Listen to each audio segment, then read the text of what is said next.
Another tense Oval Office confrontation tops our world lead. This time, President Trump welcomed South African President Cyril Ramaphosa. Ramaphosa says he came to D.C. to reset the relationship between the United States and South Africa. It's a relationship that soured after President Trump expedited refugee status for 59 white South Africans earlier this month, claiming that South Africa is persecuting its white minority, particularly white farmers.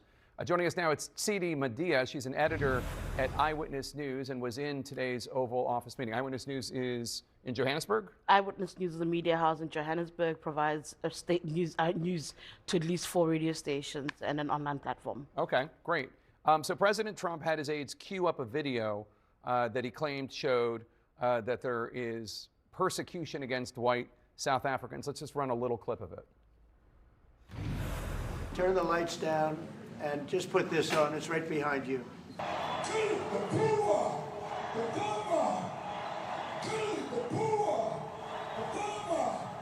So for people who saying kill the Boer, that's a reference to white South Africans, basically, or people of what, Dutch ancestry? How would you describe it?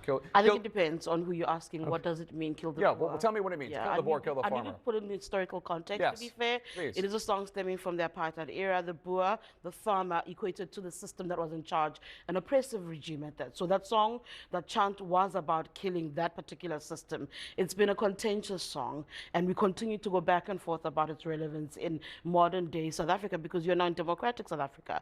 But you also have the constitutional courts and the laws saying that actually it is very much in line with freedom of speech in the political space, that there is relevance for those kind of things about who and what we are. Now it's a question really about whether or not it's distasteful to continue chanting shoot the kill the Boer, the farmer, as opposed to actually an instruction to actually go out and target farmers. Well, when there is actual violence against white farmers and black farmers too, of course, is it not questionable to be chanting that?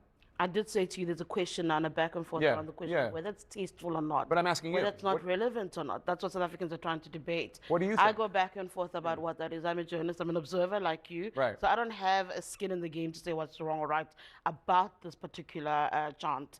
I think that the Constitution and the democracy does allow for it. I think South Africa also needs to be understood as an incredibly robust and loud democracy. We are that. We thrive ourselves as a nation on how free we are. We relish that freedom. Has a ton of problems, Jake. There are no questions that South Africa is shrouded in problems.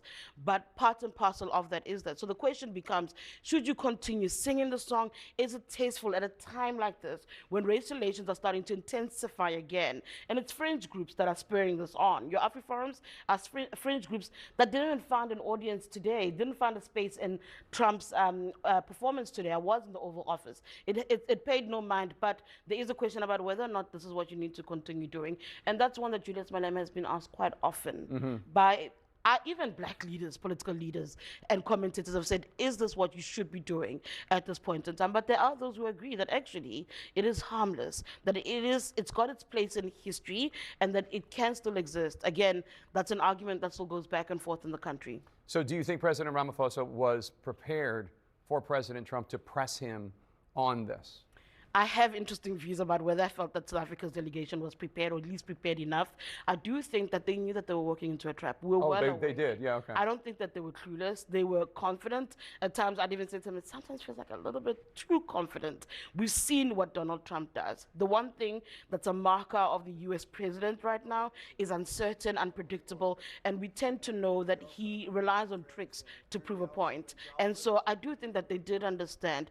Did they expect to see a screen come up and a visual reference to what he's claiming is happening in South Africa? I don't think so. I also just very quickly, Jake, if you let me, want to speak about the visuals. You cannot for a second claim that there's genocide and that's what you produce. South Africa claims that there's genocide happening in Palestine, that Israel is guilty, goes to the ICJ, is asked to provide evidence of this. And what do? They provide wads and wads and wads of evidence. Donald Trump claims that there is supposedly a genocide in South Africa. What does he do to prove it?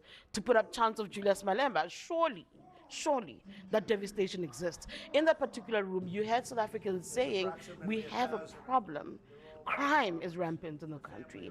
You've had Zingiswa Losi, who's head of COSATU, which is the labor federation there, the largest one, describing the atrocities being visited upon the elderly women in South Africa. Everybody recognizes there's a problem. It isn't targeted at particular people. For me, for the life of me, a president of the US with everything he's got access to try and prove a point about what's happening, that's all you could produce today. I found that interesting. Yeah, we should just note that obviously the government of Israel and the government of the United States deny that there's a genocide in Gaza right now, but I take your point as to evidence. But you should have shown something different. Evidence versus words. Thank you so much. I really appreciate your being here. Thank you for joining us at Tshidi Madia.